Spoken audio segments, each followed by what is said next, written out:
మంచిది, right? Yes, ఇక మన పక్కనున్న డ్రాగన్ కంట్రీ ఒక్కసారి దాని మీద ఫోకస్ చేద్దాం, ఎందుకంటే ఇండియాను మళ్ళీ అది టార్గెట్ చేసిందా అన్న డౌట్స్ వస్తూ ఉన్నాయి. బోర్డర్ లో స్టెల్త్ జెట్ల మోహరింపు వెనుక చైనా ప్లాన్ ఏంటి? ఇది కేవలం మోహరింపా లేక భారత్ ను బెదిరించేందుకు చేస్తున్న బల ప్రదర్శన?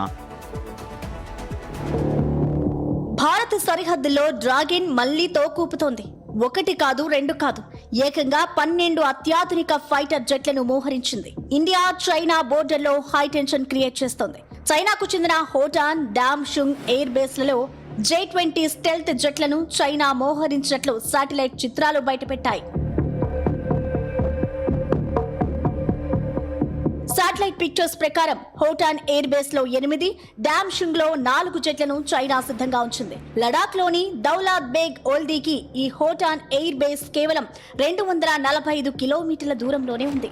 ఇక అరుణాచల్ ప్రదేశ్ లోని తవాంగ్ కు డామ్షుంగ్ ఎయిర్ బేస్ కేవలం 344 కిలోమీటర్ల దూరంలో ఉంది. అంటే భారత్ లోని కీలక ప్రాంతాలకు అత్యంత సమీపంలోనే డ్రాగన్ ఈ జెట్లను మోహరించింది.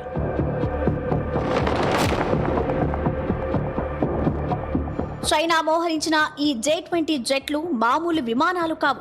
5th జనరేషన్ రకానికి చెందిన స్టెల్త్ ఫైటర్ జెట్లు. అంటే మన రాడార్లకు కూడా చిక్కకుండా సైలెంట్ గా వచ్చి దాడి చేసే సామర్థ్యం వీటికుంది. ఒకేసారి 12 స్టెల్త్ జెట్లను సరిహద్దుల్లో మోహరించడం వెనుక పెద్ద వ్యూహమే ఉందంటున్నారు డిఫెన్స్ ఎక్స్పర్ట్స్.